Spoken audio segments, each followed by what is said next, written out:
Aujourd'hui, ça fait 14 ans que j'ai mis les pieds au Japon pour la toute première fois. Depuis ce premier voyage et même depuis que je vis ici, donc ça fait maintenant 8 ans, j'ai développé certains complexes que je n'avais pas du tout en France. J'ai donc fait un petit sondage sur Instagram pour savoir si j'étais la seule à avoir vécu ça et il s'avère que non, pas du tout. Et parmi tous les sujets qui sont revenus, il y en a un dont je ne m'attendais pas spécialement, la sueur, la transpiration et les odeurs corporelles. Croyez-moi, ce sujet me concerne tout particulièrement parce que la première fois que je suis venue, c'était donc il y a 14 ans pile. Et en août au Japon, il faut savoir que ça rigole pas au niveau de l'humidité et de la chaleur. Alors certes, je sais qu'en francophonie, il fait extrêmement chaud aussi, mais il faut rajouter l'aspect humidité qui change tout au Japon. Croyez-moi, quand vous l'avez vécu, vous comprenez ce dont je veux parler. En fait, c'est assez rare de croiser des gens, d'après mon expérience personnelle, qui sentent mauvais au Japon. Alors, attention, je dis pas que tous les Japonais sentent bon, ça m'est déjà arrivé de croiser des gens qui puent de fou, mais ça reste rare quand même. Et je crois même qu'il y a des Japonais qui ont dans leur ADN un gène qui fait qu'ils ne transpirent pratiquement pas et qu'ils n'ont pas d'odeur corporelle. Franchement, ils ont trop de chance. Et moi, du coup, j'avais trop l'appréhension quand je suis arrivée ici en 2012, j'avais à peine 18 ans, je faisais hyper gaffe à mon image, j'avais envie d'être belle, j'avais envie de sentir bon et tout, enfin, je faisais vraiment super attention à ça. Et franchement, croyez-moi qu'à l'époque, j'aurais rêvé d'avoir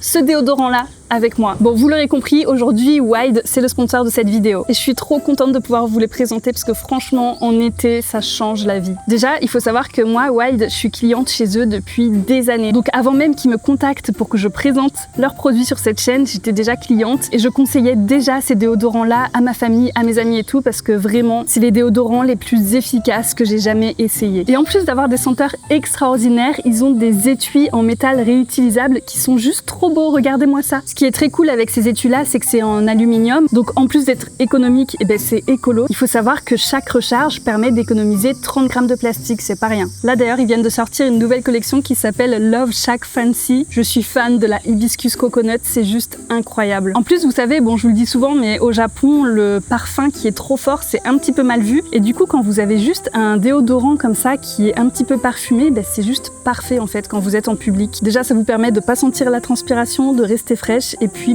vous sentez bon quoi, tout simplement. Je suis vraiment accro. Je pense que vous l'aurez remarqué, mais il y a différents déos. Vous avez par exemple celui-là que moi j'utilise tous les jours. C'est le déodorant stick. Lui, il est hyper doux, c'est parfait pour les peaux qui ont tendance à s'irriter facilement. C'est vraiment comme un soin et il est efficace pendant 24 heures. Et dans ce format-là, vous avez aussi le déodorant roll-on. C'est trop bien parce que ça sèche en seulement quelques secondes. Ça fait pas de taches blanches sur les vêtements. Et puis vous avez aussi la version anti-transpirant qui est efficace pendant 72 heures. Donc pour les journées intenses, si vous allez faire du sport ou si vous allez faire des visites toute la journée au Japon sous un soleil de plomb avec des températures qui vont jusqu'à 42 degrés, vous savez qu'avec l'antitranspirant, vous êtes sûr de rester au sec et de n'avoir aucune odeur. Mais c'est pas tout parce qu'ils proposent aussi du gel douche et des baumes à lèvres comme ça. Regardez, ça c'est la nouvelle collection, c'est trop joli. Dedans, j'ai mis le nouveau parfum Summer Berries, c'est exceptionnel, ça sent trop bon. Bien évidemment, j'ai un petit cadeau pour vous. Avec mon code FANNYJAPON, vous pourrez bénéficier de 20% de réduction sur tout le site Wild. Je vous mets le lien en description et vous avez aussi le petit QR code que vous pouvez scanner. Sur ce, on retourne à la vidéo et on va s'installer au frais dans un petit café. Prochain point, les cheveux. Alors ça, c'est un grand sujet. Spécialement en été, c'est un enfer quand vous avez le même type de cheveux que moi. Donc les cheveux plutôt ondulés. C'est affreux. Je sais pas si ça va se voir là. Je sais pas s'ils sont vraiment très gonflés, mais ça fait plein de frisottis de partout. Et moi, ça, c'est un gros complexe que j'ai eu en arrivant et surtout en vivant ici parce que j'ai eu des réflexions par rapport à ça. J'ai eu 2 ex qui m'ont dit mais Fanny, il faut que tu fasses quelque chose avec tes cheveux. C'était un petit peu humiliant parce qu'on m'a carrément amené jusqu'au magasin pour acheter des produits, donc des crèmes pour faire en sorte que les cheveux s'aplatissent un petit peu. Bref, j'ai une petite solution pour ça. C'est en fait, je veux pas spécialement vous donner la marque, mais c'est un mascara pour cheveux. Et donc c'est trop bien parce que vous faites comme ça et ça vous enlève les frisottis comme ça. Là. Hop. Bon, je l'ai déjà fait ce matin, donc je vais pas trop le refaire, mais vraiment, c'est hyper pratique. Regardez à quoi ça ressemble de près. C'est comme de la wax, ça durcit, mais en même temps, ça enlève vraiment tous les frisottis. Et j'ai découvert ça il y a quelques semaines. Je savais que ça existait, mais j'avais jamais essayé. Et maintenant, je l'utilise tous les jours. Franchement, c'est trop bien. Après, il faut savoir que les Japonaises, elles ont les cheveux qui sont adaptés au climat du pays, forcément. Nous, on vient pas de pays où il fait aussi humide, en fait, en été. Donc, je pense que c'est pour ça que nos cheveux, ils réagissent un petit peu bizarrement. Ce qui est vraiment valorisé, en fait, c'est les cheveux qui ont l'air propres. Donc, critère numéro 1, avoir les cheveux propres, avoir les cheveux soyeux, pas gonflés. avoir les cheveux brillants, qu'ils aient l'air en bonne santé. D'ailleurs, il y a beaucoup de soins qui existent chez le coiffeur ici et il y a beaucoup de femmes qui vont tous les mois ou tous les 3 mois se faire des soins justement pour avoir les cheveux qui brillent. Et il faut que ça ait l'air maîtrisé. Et moi, je pense que c'est ça mon plus gros problème. Genre, ça part un petit peu dans tous les sens et en fait, il faudrait que je m'attache les cheveux en été, je pense, pour qu'ils soient bien, tout simplement. Mais j'ai un petit peu la flemme. J'aime bien avoir les cheveux un petit peu sauvages. Ça me dérange pas trop. Et dans mes abonnés, j'ai eu des réponses qui sont exactement similaires à mon cas à moi. Mais il y en a d'autres, par exemple, qui me disent je suis métissée. J'avais peur de me balader avec mes cheveux au naturel. J'ai craqué à faire beaucoup de brushing, lissage pour être fondue dans la masse. C'est l'humidité qui aggrave tout et malheureusement on peut pas y faire grand chose quoi. Et en parlant de cheveux, tant qu'à faire, on va parler de la pilosité parce que ça aussi c'est un énorme sujet et moi la première, même avant de vivre au Japon, je dois vous avouer que j'ai toujours été plutôt complexée de ma pilosité. Bien évidemment c'est devenu encore pire en arrivant ici et j'ai pensé à faire du laser, à faire la lumière pulsée, enfin je crois que ça marche pas, je crois que c'est le laser surtout qui fonctionne mais déjà j'ai des tatouages donc un peu chiant et j'aime pas trop faire subir des trucs comme ça à mon corps. Donc je préfère rester complexée que de devoir faire des traitements comme ça. Bon, en tout cas, sans surprise, j'ai reçu énormément de réponses aussi à ma question par rapport au complexe sur les poils. Et je comprends totalement, parce que ici, la norme, c'est d'avoir les avant-bras rasés. Donc vous avez 0 poil sur les bras, en fait 0 poil visible, que ce soit sur le visage, sur les jambes, sur les doigts, sur les bras, n'importe où. Moi, j'avais remarqué ça, du coup, lors de mon premier voyage au Japon. Je crois pas que je m'étais rasé les avant-bras. Et en rentrant à Marseille, j'ai pris cette habitude-là de m'épiler les bras. Depuis ce jour-là, je me rase les avant-bras. Et ça m'est arrivé plusieurs fois de me dire allez, vas-y, je les laisse pousser parce que c'est bon en fait. S'ils sont là, c'est pas pour rien, c'est que ça sert à quelque chose quand même. Mais la pression sociale était trop forte. Du coup, je me les rase même aujourd'hui. Il y a énormément de touristes, énormément de femmes étrangères qui viennent ici sans avoir vraiment conscience de cette norme-là. Et du coup, elles se font la réflexion, notamment quand elles sont dans le métro, parce qu'on voit beaucoup les avant-bras quand on est dans le métro. Tout le monde tient les... Je sais pas comment ça s'appelle, mais vous voyez ce que je veux dire. Et donc on a une vue directe sur les bras des gens. Encore une fois, c'est une peau magnifique. Et quand on se rend compte qu'on est différente, ça fait complexer. Voilà. Il y en a énormément d'entre vous qui ont commencé à se raser les avant-bras en venant au Japon. Parce qu'on est d'accord, en France,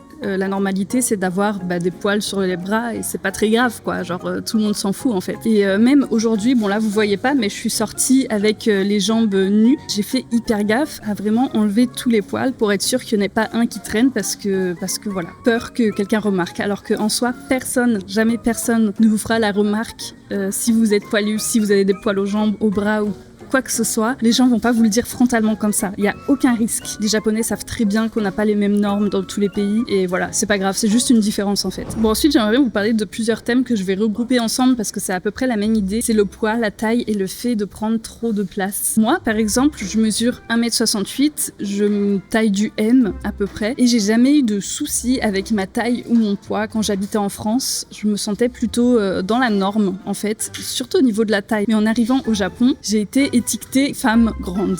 Et c'est trop drôle parce qu'en recherchant sur YouTube femme grande, mais en japonais, je suis tombée sur des réels de japonaises qui disaient c'est dur d'être grande quand on vit au Japon et tout. Et la taille, c'était genre 1m68. Donc exactement la même taille que moi. Donc voilà, des japonaises qui font ma taille sont considérées comme super grandes et c'est difficile pour elles de s'acheter des vêtements à leur taille, de trouver des chaussures, d'avoir des pantalons qui sont pas trop courts, etc. Donc c'était assez rigolo parce que je me suis rendu compte qu'en fait, même les japonaises qui sont un petit peu hors normes, elles vivent les mêmes choses que nous en fait. Et donc dans mes abonnés, j'ai des personnes qui m'ont dit j'avais l'impression de prendre toujours trop de place avec mon corps. Je parle pas au niveau du poids. Donc c'est même pas genre on se trouve grosse ou quoi, c'est notre corps est trop volumineux, il est trop grand, trop large pour la norme ici. Impression d'être disgracieuse comme un éléphant dans un magasin de porcelaine, mais trop. Je fais 1m70 et je me trouvais trop grande par rapport aux autres filles. Et il y a une autre personne qui me dit je fais seulement 1m74, mais je me sentais regardée. Mais pour moi, 1m74, maintenant, ça me paraît super grand. Mais je pense que c'est parce que ça fait 8 ans que je vis ici. Et du coup, maintenant, pour moi, c'est plus du tout la norme. Alors qu'en France, certes, je pense que c'est considéré comme assez grand, mais ça reste quand même plutôt normal comme taille. Les japonaises, elles sont plus petites et plus menues, plus fines. Donc forcément, quand on compare aux femmes occidentales comme moi, on a l'impression d'être hors norme et c'est un petit peu le cas, mais c'est pas très grave en soi. C'est juste une question de génétique, on peut pas y faire grand-chose. On a une ossature qui est plus développée, le bassin plus large. Et d'ailleurs, le bassin large, c'est un sujet ici aussi. Il y a beaucoup de femmes japonaises qui complexent d'avoir un bassin trop large. Elles sont pas en surpoids ou quoi que ce soit, elles ont un poids tout à fait normal, voire même parfois elles sont très très fines, mais leur bassin est considéré comme large et du coup voilà, c'est un complexe ici. Je vous avais beaucoup parlé de mon expérience en tant que femme qui fait 65 kg ici, 1m68 et que c'était compliqué de trouver des vêtements, etc. Donc je vais pas trop revenir dessus, mais il y a un détail aussi qui vous fait prendre conscience de la taille que vous avez, c'est au niveau des étiquettes au Japon. Quand vous faites du M en France par exemple, très souvent au Japon vous allez devoir mettre du L ou du XL. Et même si vous savez du coup consciemment que vous n'avez pas grossi en un jour parce que vous êtes arrivé au Japon, ça fait quand même quelque chose psychologiquement. Vous vous dites, je mets plus du M, je mets du L ou du XL maintenant. Certes, ça le fait quand vous venez en voyage, mais quand vous viviez ici et que c'est devenu votre quotidien, moi maintenant je sais que il faut que je prenne du XL. Il y a une espèce de dissonance en fait entre l'image que je vois dans le miroir et le fait que je doive porter du XL. Même en sachant que les tailles elles sont pas équivalentes, ça fait quand même jouer sur notre cerveau. Ensuite, puisqu'on parle d'ossature, de morphologie, de prendre trop de place, etc.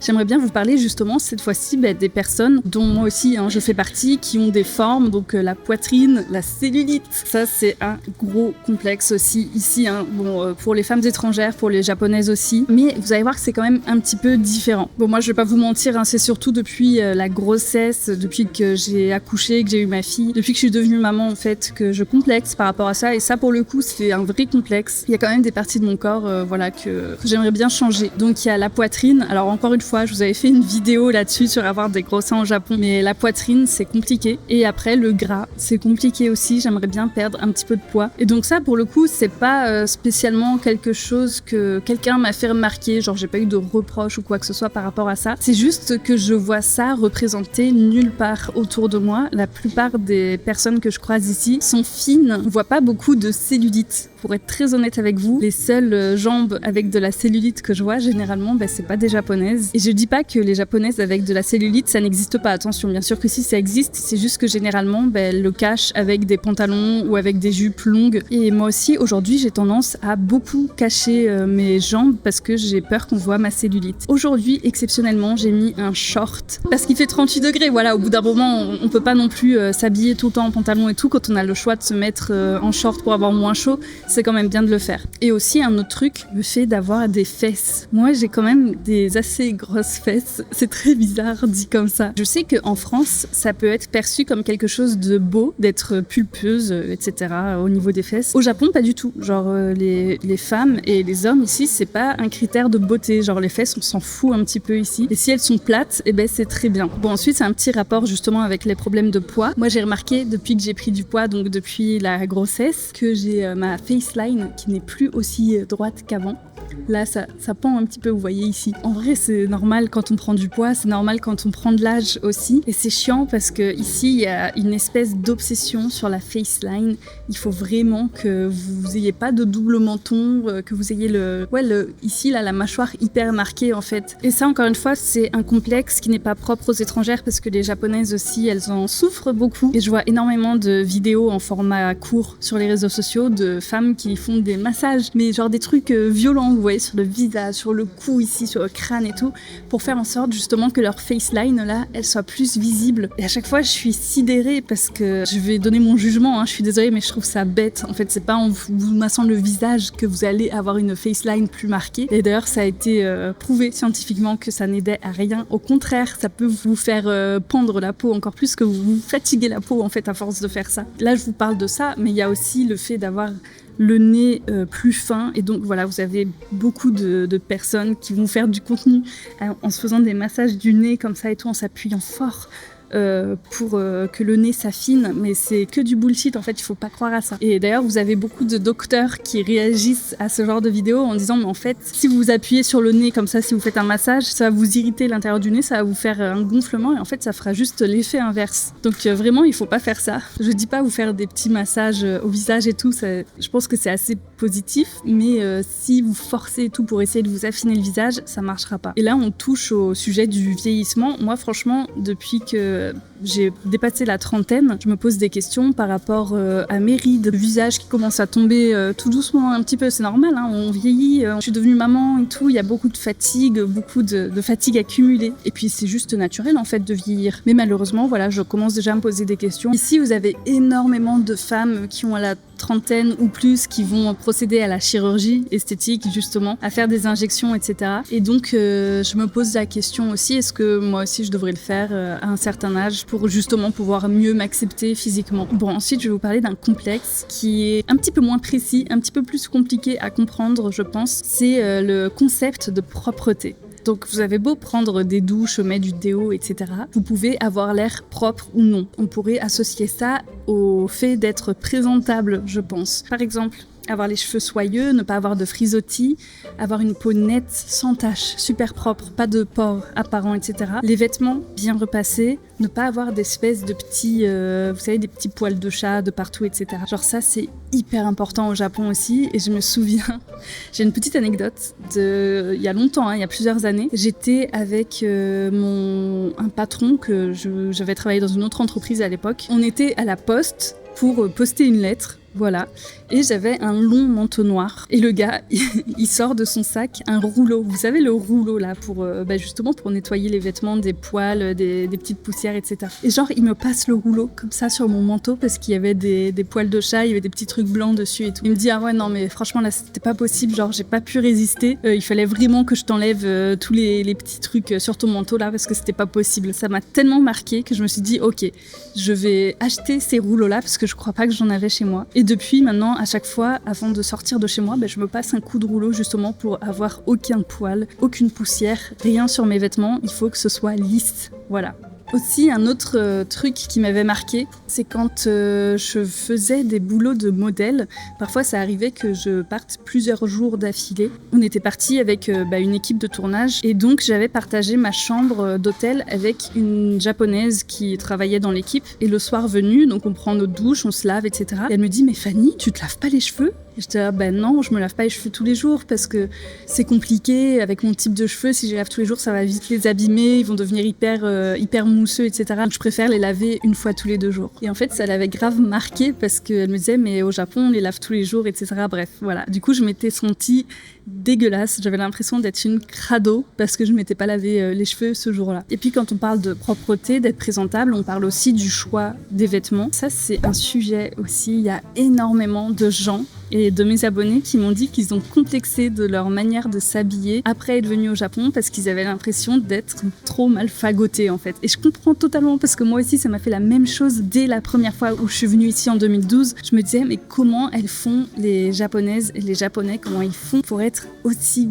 stylés, aussi bien habillés. Il y a tout qui est trop beau en fait. Il y a tous les vêtements qui tombent trop bien sur eux. Et c'est marrant parce que dans mes abonnés j'ai aussi des amis qui ont répondu et c'est des amis que je trouve super stylés et elles m'ont dit je me suis rendu compte que je m'habillais mal en venant au Japon. Mais je suis là, mais si même elles pensent qu'elles s'habillent mal parce qu'elles ont eu le comparatif avec le Japon, je me dis mais c'est pas possible en fait. Parce que moi je trouve qu'elles sont trop belles, trop stylées et tout. Mais d'un autre côté je comprends parce que moi aussi je ressens la même chose. Donc voilà, tout est relatif en fait. Et puis au niveau du style vestimentaire, donc vous avez des gens qui sont ultra stylés, qui ont des styles un petit peu alternatifs, etc. Mais ça c'est surtout concentré dans les quartiers comme Omotesando, Harajuku, Shimokitazawa, Shibuya. Et puis après, dans les quartiers qui sont un petit peu plus classiques, eh bien vous avez des gens justement qui s'habillent de manière classique. Ils sont extrêmement propres sur eux. Ils ont les habits bien repassés, propres, très bien présentés. Mais quand vous sortez un petit peu de l'ordinaire et que vous-même vous avez un style alternatif, eh bien vous pouvez vous sentir hyper différente par rapport à eux. Et justement, il y a une abonnée qui m'a dit super paradoxal, mais mon style un petit peu alt, vu qu'ici c'est la norme qui prime, je me sentais vraiment out of place et je regrettais de pas m'habiller plus normalement, mais ça me fait trop de la peine. Parce qu'en vrai, il y a beaucoup de Japonais qui s'habillent s'habille avec un style alternatif et genre ils s'habillent justement trop bien avec ce style-là, c'est magnifique. Et franchement, je pense pas que ce soit mal vu ou quoi que ce soit quand vous vous habillez de cette manière-là. Au contraire, les gens vont vous trouver stylé. Mais je comprends totalement le fait de se sentir mal, de pas être dans la norme. Et je dois vous avouer un truc, c'est que moi-même, j'aime beaucoup le style alternatif aussi. Quand je peux, j'essaye de m'habiller de cette manière-là. Mais dans mon quotidien, c'est-à-dire quand je vais à la crèche pour aller chercher ma fille, quand je vais faire les courses, quand je vais chez le médecin, etc. Enfin voilà, quand je sors dans mon quartier pour faire des trucs de tous les jours, j'essaye de m'habiller le plus normalement possible. Donc jean, t-shirt noir, t-shirt blanc et rien qui sort de l'ordinaire parce que j'ai pas envie justement de sortir du lot. Et c'est seulement quand je sors dans les quartiers comme Shimokita, dans le centre, etc. Je vais faire des sorties entre copines que là je m'autorise à avoir un style un petit peu plus alternatif. Et d'ailleurs je pense que c'est le cas de beaucoup de Japonais ça. Et puis je vous parlais du fait d'être justement présentable dans la norme, d'avoir l'air propre. Mais il y a une autre norme, notamment pour les femmes, qui est hyper importante ici et surtout quand vous travaillez en bureau, etc. C'est le maquillage. Et vous êtes beaucoup à l'avoir remarqué. Je porte jamais de maquillage et au Japon j'avais l'impression que c'est pas normal, mais totalement, franchement le fait de pas être maquillée c'est pas la normalité ici. Bon, je sais qu'il y a des gens qui vont me dire oui mais c'est parce que tu vis à Tokyo. Moi j'ai jamais vécu à la campagne au Japon donc je sais pas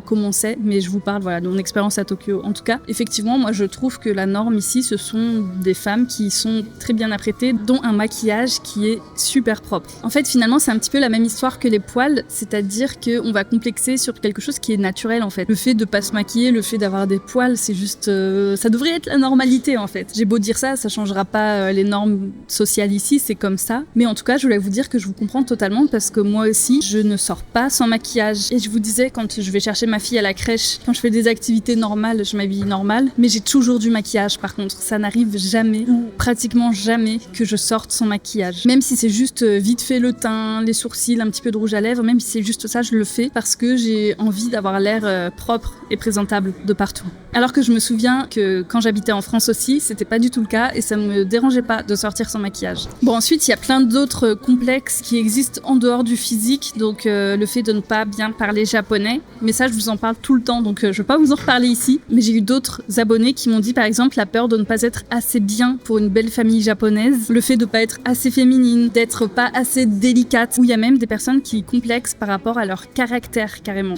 Moi personnellement, je suis une personne qui est très introvertie, je fais pas beaucoup de bruit, etc. Quand je suis à l'extérieur, je parle pas fort et donc j'ai pas vraiment ressenti ce complexe-là. Au contraire, je me sentais super bien même par rapport à ça, alors qu'en France, c'était un complexe parce que les gens me disaient tout le temps que j'étais trop timide, que je m'imposais pas assez, etc., que j'avais un caractère faible, alors que c'est pas vrai du tout, c'est juste que c'est dans ma façon d'être tout simplement et je me suis sentie beaucoup plus acceptée en venant ici au Japon par rapport à ça. Mais du coup le contraire, les personnes qui sont extraverties, qui ont beaucoup d'énergie, etc., elles peuvent complexer en arrivant ici parce que c'est pas la norme quand on est une femme. Ça me tue de dire ça, hein, franchement. J'aimerais bien finir la vidéo par quelque chose de positif parce que justement il y a d'autres personnes qui sont venues ici et qui n'ont pas du tout ressenti de négatif par rapport à leur physique et qui au contraire se sont senties bien en venant ici et ça je trouve ça trop bien. Par exemple, pas du tout, je me suis sentie tellement acceptée. Non, au contraire, fréquenter les onsen m'a ramené à la réalité de la diversité et ça m'a fait du bien. Et ça, je suis trop d'accord. C'est vrai que, alors bon, moi je vais plus trop aux onsen maintenant depuis que je suis devenue maman puisque justement j'ai des complexes par rapport à ma poitrine, etc. et j'ose pas me mettre nue devant les autres. Mais à l'époque où j'allais dans les onsen, je trouvais ça formidable en fait qu'on puisse apercevoir, parce que forcément quand on est entouré de gens nus, on va pas s'amuser à épier et à regarder tout le monde, en fait on regarde pas les autres tout simplement. Ce que je voulais dire c'est qu'il y a une énorme diversité de corps différents et le fait d'être tous nus ensemble, ça fait qu'on oublie ça. On est juste des êtres humains. En fait, voilà, on revient à notre condition d'être humain, qu'on ait des poils, qu'on n'ait pas de poils, qu'on soit grosse, qu'on soit squelettique, peu importe, genre on s'en fout. Et c'est trop bien. J'adore les onsen pour ça aussi. Et je pense que je devrais me forcer d'ailleurs à y retourner parce que ça me ferait du bien de retrouver cette sensation-là, d'être juste un être humain parmi les autres. Ça fait du bien de se dire que voilà, le contraire peut exister aussi, qu'on peut se sentir encore mieux en venant ici. En faisant cette vidéo, en fait, j'ai pas envie de vous faire peur, que vous ayez l'appréhension de venir au Japon parce que vous avez peur d'avoir de nouveaux complexes en venant ici ou de vous sentir moche par rapport aux japonaises ou pas propre. En fait, je crois que tout simplement, si vous venez au Japon, il faut que vous alliez dans des onsen. C'est la solution à tout. Vous vous sentirez mieux directement. Voilà, c'était la conclusion de cette vidéo. Et puis après, un petit tour dans les onsen. Surtout, n'oubliez pas, encore une fois, de mettre Wild, qui est le sponsor de cette vidéo et que je remercie encore énormément. Un grand merci d'avoir regardé cette vidéo jusqu'au bout. J'espère que ça n'aura pas trop réveillé de complexes chez certaines. Je suis de tout cœur avec vous. Prenez soin de vous et nous, on se retrouve très très vite. Bye bye!